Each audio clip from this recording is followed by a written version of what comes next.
Hola, muy buenos días, bienvenidas y bienvenidos a la tercera y última jornada de nuestro Congreso. Soy Gil Humberto Ochoa, director del Departamento del Hábitat y Desarrollo Urbano. Bienvenidos nuevamente a nombre del ITESO, Universidad Jesuita de Guadalajara, del Departamento del Hábitat y Desarrollo Urbano y particularmente del doctorado en Hábitat y Sustentabilidad, de la maestría en Ciudad y Espacio Público Sustentable, de la maestría en Proyectos y Edificación Sustentables y de la maestría en Diseño Estratégico e Innovación Social. Les damos la más cordial bienvenida a este último día. Continuamos con el desarrollo de este encuentro internacional que busca generar reflexiones y propuestas para construir un futuro más sostenible. A continuación, me permito presentar las actividades generales del día de hoy. Bueno, vamos saliendo de las mesas temáticas y a continuación tendremos al doctor Loris Antonio Servillo del Politécnico de Turín, que presentará de 10 a 10:50 su conferencia titulada The Cities of the Future in the Cities, Fieldwork Experience. En esta sesión se compartirán experiencias prácticas y estrategias innovadoras para la planificación urbana y territorial, abordando retos y oportunidades en el desarrollo de las ciudades sostenibles. Esta conferencia será en inglés. De 11 a 11:50, el doctor José Bentancur, profesor asociado de la Universidad de Illinois en Chicago, impartirá su conferencia titulada La diversidad del concepto de la justicia urbana. Esta presentación explorará cómo entender y aplicar el concepto de justicia urbana desde distintas perspectivas, buscando soluciones equitativas y aplicables en diferentes contextos metropolitanos. Después tendremos un breve coffee break a las 12 y los asistentes tendrán oportunidad de participar en la mesa de discusión a las 12:20, titulada Proyectos Sustentables con Impacto Social, organizada por egresados de posgrados del ITESO. Este espacio permitirá compartir experiencias y reflexiones en torno a proyectos concretos que integran la sustentabilidad y el impacto social. La jornada finalizará oficialmente con la ceremonia de clausura a la 1:10, pero se continuará el trabajo con la sesión de trabajo de la red The Route Towards Sustainability Network de 3 a 7. Este encuentro tiene como objetivo evaluar los avances de esta red y planificar futuras colaboraciones. Bueno, sin más, ahora sí tengo el honor de presentar al doctor Loris Antonio Servillo, quien impartirá la conferencia ya mencionada. Voy a leer un poco de su currículum. Loris Antonio es doctor en Planificación Territorial y Desarrollo Local y un destacado académico en el campo de la planificación urbana y territorial. Actualmente es profesor en el Politécnico de Turín y coordinador del Centro Interdepartamental FUL desde 2022.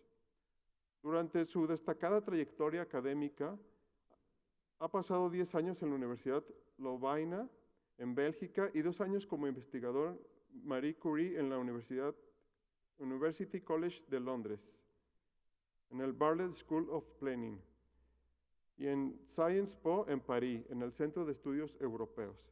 Su experiencia académica se articula en torno a 3 dominios clave: estudios de planificación espacial, análisis territoriales y socioespaciales, iniciativas de planificación espacial estratégica y lideradas por la Comunidad Europea. Como mencioné, esta conferencia será impartida en inglés y nos brindará una perspectiva única sobre las lecciones aprendidas en sus experiencias de campo en ciudades del mundo, enfocándose en cómo éstas pueden aportar a la construcción de un futuro urbano mejor. Démosle una cálida bienvenida al doctor Loris Antonio. Gracias. Muchas gracias. Muchas gracias por las invitaciones. Tengo que disculparme porque no tengo un español profesional, entonces tengo que hablar en inglés. So, thank you very much. Thank you for the invitation. Thank you for this fantastic Congress and the ITESO that made possible this invitation, and also for the committee that invited me.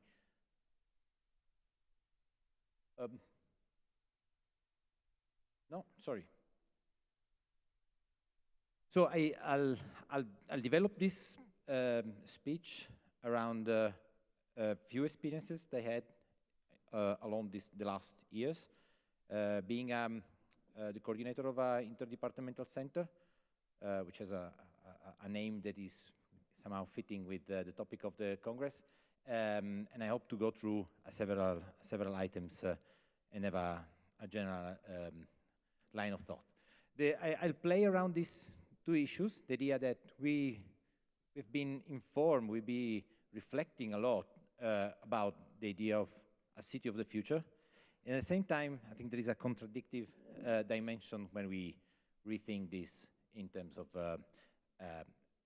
trying to shape the future within our city. Let me start with the following. Is the city of the future somehow an utopian ideal city? And I think this has been informing all our activities, all our culture among centuries.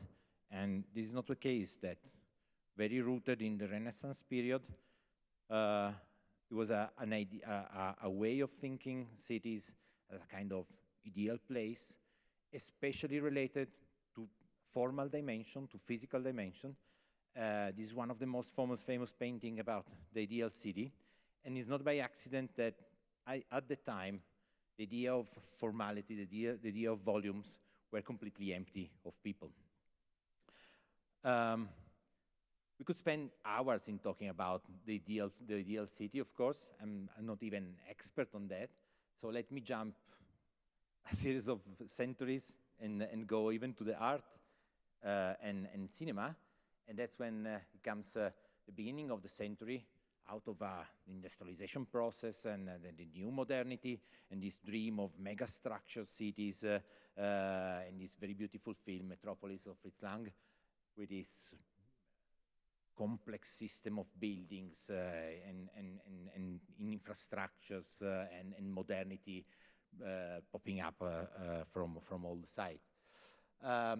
Same story, same years, Brodacker City, Frank Lloyd Wright, imagining this beautiful place, well, all in order, very dominated and regulated nature, flying objects, very modern cars, and so on and so forth. So, if you think all this dimension, when we think about the city of the future, then we come with this idea of reproducing this image of contemporary city through very, very specific forms, a very specific way of handling nature, and having this mega structure and ordering the world, and somehow also vehiculating this globalized and capitalized city of the future.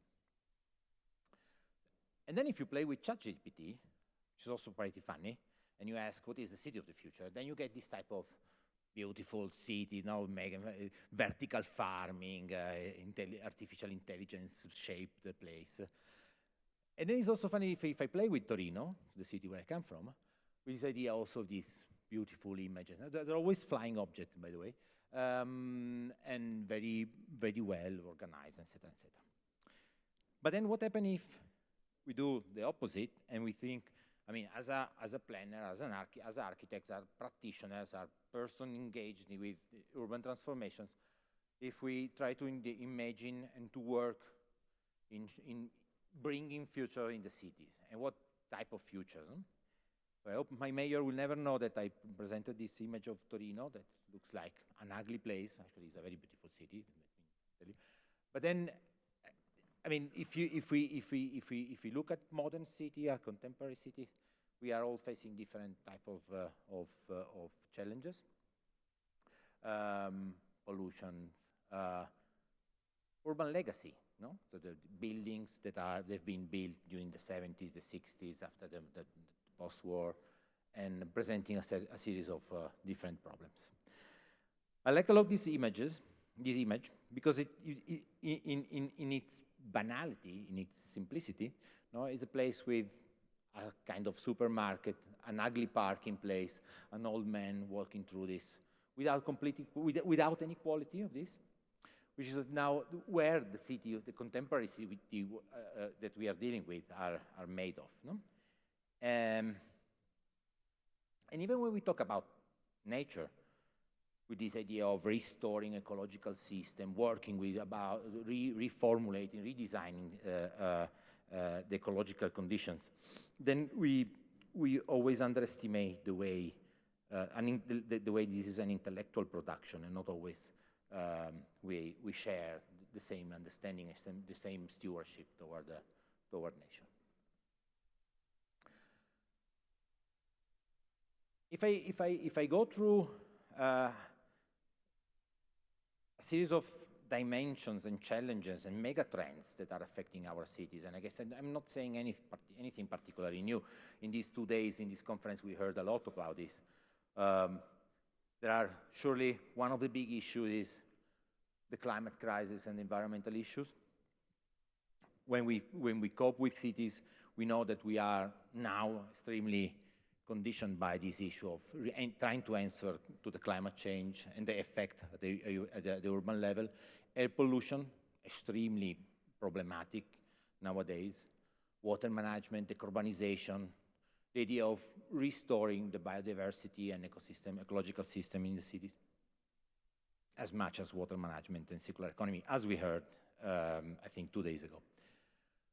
Then another dimension of that is characterizing the way we are coping and we are dealing with the cities is the issue of the digital hype. And for sure, this the mega trend of the issue of the smart city, the penetration, the deep penetration of digital infrastructures, data management, and which also bring a lot of unexpected and underestimated issues like the digital divide, if on one end, but also in terms of cybersecurity, access, democratization of data, access to data, and very recently we've heard, especially through the problem of Ukrainian war and the answer from the states, the issue of the fragility of our dependence, for instance, to the Starlink's satellite system of Elon Musk. No? So this, as much as, for instance, with the penetration of the platform in terms of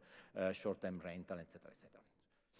Which also brings to another dimension, which is the third, I would say, the third leg of this dramatic, of the big challenges that we are dealing with when we deal with the contemporary city, is this issue of geopolitical and economic dynamics, which brings economic crisis.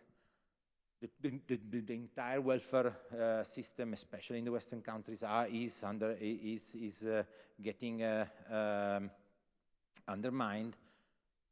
Large forms of migration, integration, global conflict, as much as then how this is represented in the city in terms of gentrification. Right. I think we are currently in an extremely deep housing crisis worldwide, which also brings back the issue of right to the city and all the movements that are fighting for this. And last but not least, this big issue of urban and rural divide and all the process of accumulation of population in the city. In Italy, we have this expression that we don't know if it comes first, the chicken or the eggs, which I keep saying this is a typical situation where we see the more we talk about big cities, mega cities, and the more we accelerate to a certain extent, even with the narrative, this idea of moving people out of the rural areas toward the cities. And here comes my little experience along these years, both as a researcher, as a professor, but also now very recently as a director of a research center. It's an interdepartamental center of University of Politécnico de Turín, where we bring in different departments. To use the word of my previous rector, in the departments there are vertical knowledge, and the research centers, these interdepartmental centers, are kind of horizontal knowledge that it is used as an interface between university and the society. And with this peculiar name, which is also a manifesto of what we try to do, is somehow to rethink the future starting from the past, from the urban legacy, but especially what is a key aspect of our activities is to work in a laboratory manner. So to activate co-production, forms of or integration between series of stakeholders, citizens, and politicians and institutions. Now, what is the core business of our research center is that we try to put at the center of our activity the mega challenges, the deep challenges that cities and territories are facing in a rather undogmatic way, a very non-disciplinary approach, with this idea of being aware of what, as the literature calls, wicked problems. We know that we are not exact sciences. Every time we try to deal with a problem is always complicated because there is always a dimension that we don't foresee. And we try to bring in different disciplines, urban studies, design, different engineers, environmental, energies, etc., economics, social science, etc. And what do? We try to produce scenarios, technical solutions in a rather laboratory manner. Now, if you allow me, I know that we have, I tried to collect several projects, several activities that I've done in the last years, but also with the acknowledging of that we are completely in a different institutional context and a different geographical dimension. I'll go through some of them, and then I try to bring in some conceptual dimensions through which I can gather a few ideas. So what we are facing at the moment, and it's quite intriguing, is that in terms of contemporary city, we have been working with several projects. And some of them were somehow reflecting this issue of being cities that are no longer just the place of sedentary population, places where tourism, so short-term presence or medium-term presence in terms of students are somehow changing the dynamics, changing the shapes of the city, also bringing in unexpected conflictual dimension. So we've been working what literatures call it town and gone, so the role of university in the city, or the short-term city and the role of platform. Very surprisingly, this is one of the most surprising projects we have ever done, is to deal with the governance of the night, which also open up a full debate in literature and in academic studies about night studies. So how the city is living the nightlife, and also the conflictuality or some of the regeneration dynamics that are taking place. At the same time, also within this large frame of just an ecological transition, the role of the blue and the green infrastructure. So rethinking somehow the structure of the rivers in Torino City. However, dealing with also spatial disparities, this is an issue of working with what we could call territory with low degree of urbanization, so small and medium-sized town. So the role of the places that are no longer in the large dimension of the traditional and mainstream narrative in terms of urban analysis. The role of institutional setting, how especially areas in rural areas, how the difference and discrepancy between institutional setting in working on policies and territorial strategies, at the same time working as much as possible in local development strategies for marginalized territories or alpine and marginalized territories. Now, if these are some of the projects we are dealing with, let me go through some what could be contemporary themes and an operational. I try to gather all this, some of the concepts around an operational frameworks and the challenges that we usually have when we try to work and shape with bringing in the future in the city. Sorry. one big dimension, and I think this is a big challenge, is to reflect and to reimagine in a very unexpected and unconventional way new forms of space and society. At the same time, there is an issue of how related this to the reason why we work on this. And the only way I could come up with some short title is this principle and values on enlightened, rooted reformism attitude that we have. However, when we work in this way, what we do is, on the one hand, we have challenges of reshaping new policy arena and to cope with institutions. On the other hand, to try to cope with the complexity of having technical and political rationalities. And I state it in this way because then I go through some of them in a more detailed way. So our first point is how a new cognitive dimension of space and society help us in exploring these new forms of relationship, understanding urban and supralocal spatial dynamics. And I used, for instance, one of the projects about nightlife in Torino, and that's quite fascinating. This is the typical situation of one of the hotspots in the cities where in a very old city, I mean, it's a shrinking old cities, 130,000 students every year comes in, and there are places where the nightlife is very hard, and there is a very strong conflict with residents. And so, for instance, exploring in an unconventional way the city, how it works, it also means to explore the dynamics in the nightlife until 8 o'clock, the aperitif hour, until midnight, and for instance, in the very deep night, and how the areas of conflict are located. And at the same time, also bridging in, for instance, the place where the students are generally located in terms of accommodation, the nightlife, and also this is also very fascinating, how the city has been invested by purpose building with student accommodation. So where the financial flows are investing in big housing projects dedicated to students.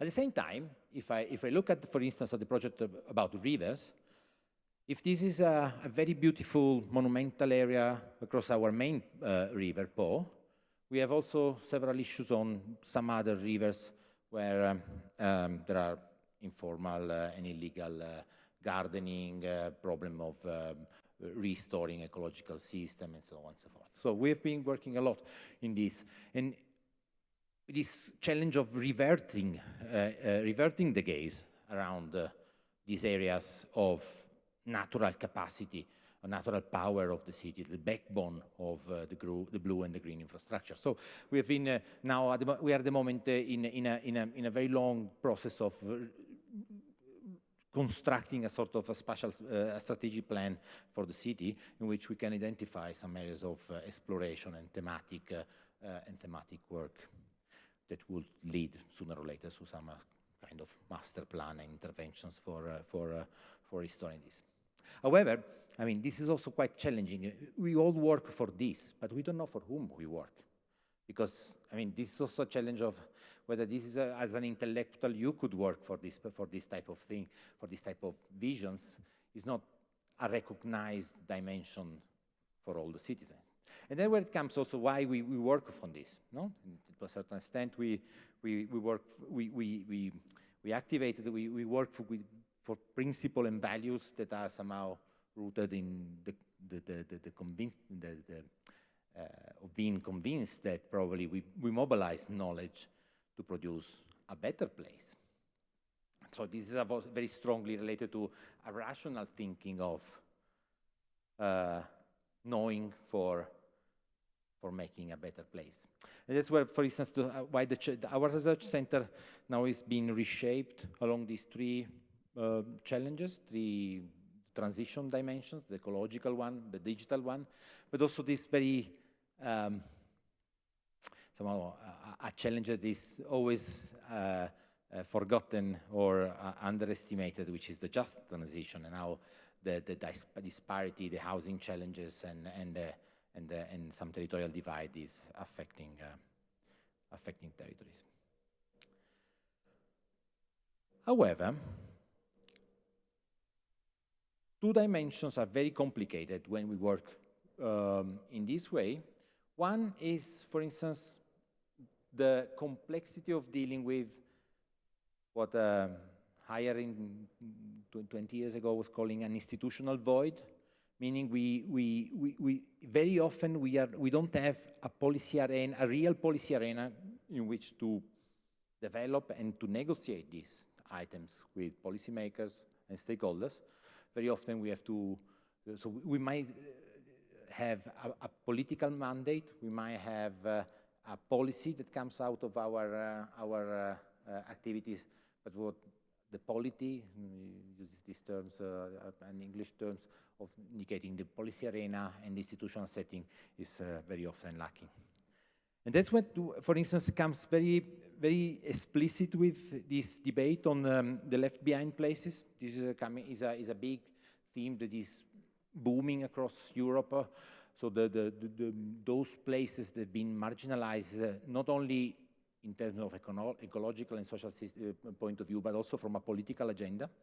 Those areas that are no longer, I mean, after decades of thinking that the cities are the future of the places, we are also discovering that there are also rural areas, small and medium-sized towns, etc., etc.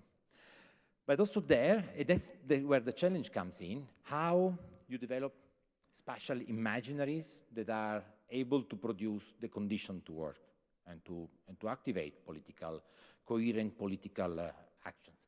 And this is a very interesting work we are doing in the province of Cuneo, in what we've called the relationship between the metro-mountain relationship, so between urban nodes and mountains and marginalized area. We have these very fancy terms, we call it half-moon mountain areas, because it's a kind of half-moon here. And now, for instance, the intensity of social infrastructure shows the disparity of a decades process of shifting from the valleys toward the flatland, producing a very serious issue of depopulation, abandon of territories, and so on and so forth.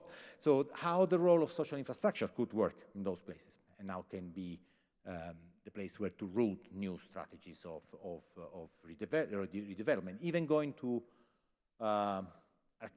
punctual architectural interventions through welfare house place that could reactivate regeneration process. And then, and I almost come to the end of my presentation, I think this is a big challenge that we are all facing as intellectuals, as scholars, as practitioners. And I quote this very beautiful sentence of Freiberg, that power has a rationality that rationality does not know. In the sense, we very often think of how to shape the world, but we always live in a dimension of frustration where we cope with the political power. And there is no point in trying to avoid this, because that's where because there are exactly two different rationalities. And so what we've been doing, and for instance, I come back to the project of dedicated to the nightlife, the idea of investing a lot in co-production, in laboratory, in living labs, in activities of getting engaged with stakeholders and politicians. This was a very, very beautiful exercise. We've worked with almost 60 stakeholders of the nightlife in order to rethink, to reimagine a future and a governance of the nightlife. We also involved more than 120 students, or younger, under 25 people, in order to validate and to reflect on how what are the key issues, security, mobility, and so on, in the management of the nightlife. And I can close with this, with an anecdote, if you want, because then, which also indicates this issue of rationalities and power. This is being a hot topic, the nightlife in Torino, at a certain point we had a final presentation. We came out with a map where the stakeholders were indicating where could be a kind of decentralization processes and areas of regeneration where we could bring in new areas of new hotspot for the nightlife. And then a journalist, the day after, wrote on the journal, if you want to invest in housing, don't invest in those places, because Politécnico has decided that there will be the next nightlife in Torino. No? Which is very scary. I wish I could have that power, but actually I don't have. But at least for some journalists, this could happen. So this coming to the point of coping with a rationality of transforming places, and also but also coping with the complexity of the decision power.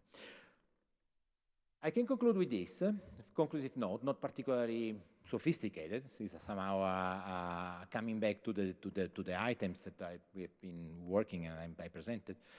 Coping with the future in our cities, in our territories, means having a non-dogmatic concept of space and the role of interaction between space and society, and to deal with wicked problems. To being aware of for whom, and who is in charge of transformations, acknowledging actants and agencies, the complexity that are always behind the big spatial transformation. The issue of acknowledging the complexity from an institutional point of view, the configuration, and how to set up experimental governance dynamics in order to intervene in reality. And finally, to have a thorough co-production process with actors through living lab modality. And I close with this image because I think, after all, as a scholar, as a practitioner, as an intellectual, we are always trying to sew and cut and to reshape places. And I think this is basically our attitude in trying to bring the future in our cities. Thank you very much.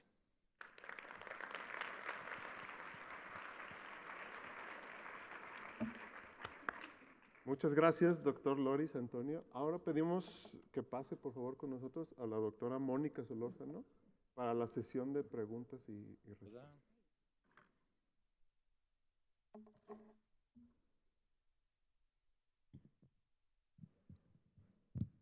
Well, thank you, Loris, for your presentation. It was really inspiring to listen how we can deal with the future of the city and the city in the future. And we have some questions that we would like to ask you. The first one is, could you share how the Future Urban Legacy Lab operates internally? Specifically, how is the interaction managed with the different departments and researchers, and how is interdisciplinarity forested when addressing urban projects and challenges? It's a very complicated question. That's why I try to avoid this. Well, it's a very complicated in the sense that we, of course, having a research center at the university means also being at risk always to be in a competitive dimension with the departments. So the whole issue is to create a sort of platform where we mobilize experts when some challenges comes in, or if there are specific research questions that are in the need. And so what we do is basically to have a very light structure. We have an headquarter where actually you came to visit us there. But at the same time, every time comes in a project, this is rooted in the department. So there is a strong connection between the department and our center. And so this is, we have also facilitating mechanism in terms of communication, in terms of coordination. We have an internal staff that helps in project management, etc., etc. So this is a kind of articulated structure to mobilize the knowledge every time there is a need. So, for instance, which is also the interesting aspect, the work we have doing for the river. For instance, we have planners, architects, ecologists, environmental engineers, and also management engineers that are team up to discuss with the administration. So this is how it works. And then I'm not entering the financial complexity because that's another story. But so this is somehow the work of. But this, I think we are at the front line, at the front line of the innovation within the university, and surely there is an issue of how to combine the management structure of the departments and the role of being a kind of transversal structure that mobilizes. So, fascinating. Thank you. Very interesting. And also I have another question, but now in the external side. Based on your presentation, how does FUL engage with external actors? How can one collaborate with the institution? How is the relationship with local stakeholders, government bodies, academia, and decision makers?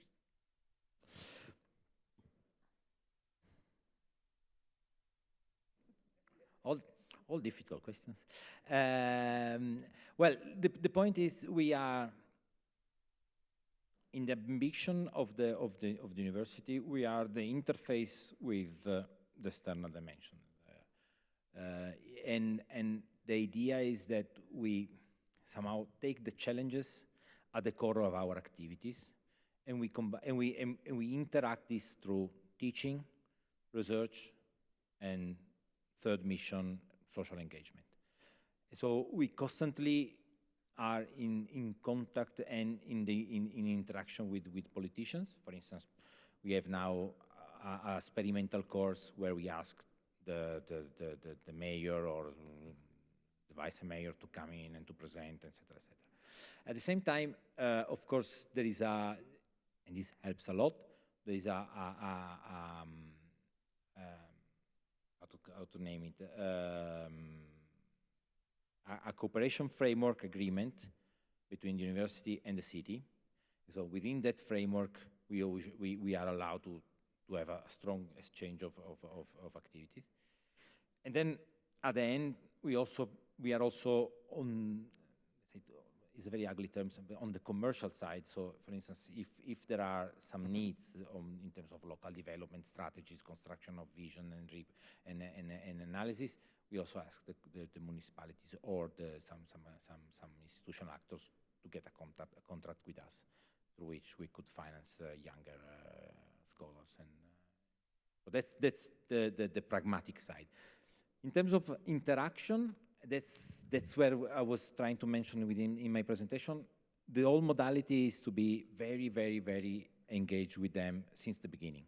So we tend to propose always living lab or process of co-construction of knowledge and decision-making through constant production of evidences, let's say evidence-based actions to define strategies. So this is it's time-consuming, it's very demanding, but also very rewarding to some extent. Co-construction. Yeah. I have another question from the public. I don't know how we are with the time, but maybe it can be this one. When will we be able to see the results of these strategies that you show in your presentation, applying this thought and care to the cities of the future?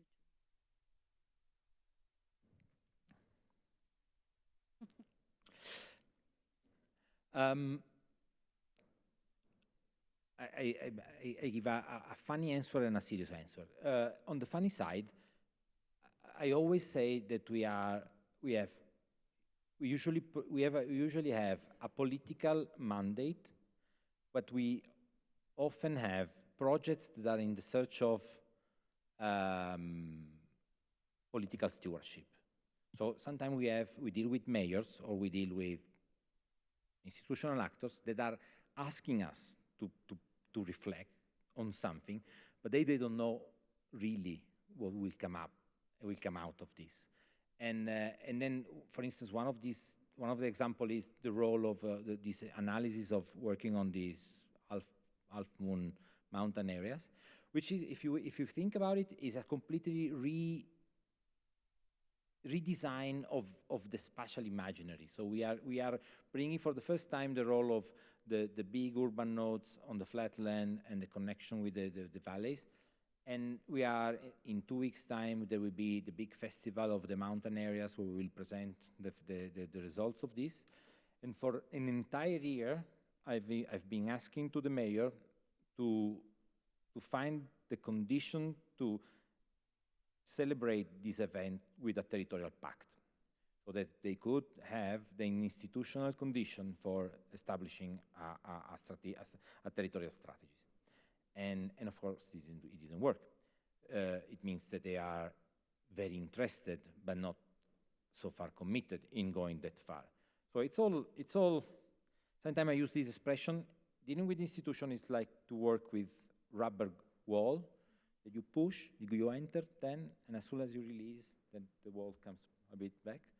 But it's a constant effort in working on that direction. So the answer is, I don't know when we will see the results of these strategies. But it's part of the game, I think. It's not a point of having a result. It's an issue of getting engaged and producing knowledge and moving, introducing new narratives and new imaginaries and shaping policies in that direction. Thank you. I don't know if we have time. Agradecemos entonces mucho al doctor Loris Antonio y vamos a darle un reconocimiento. Thank you very much.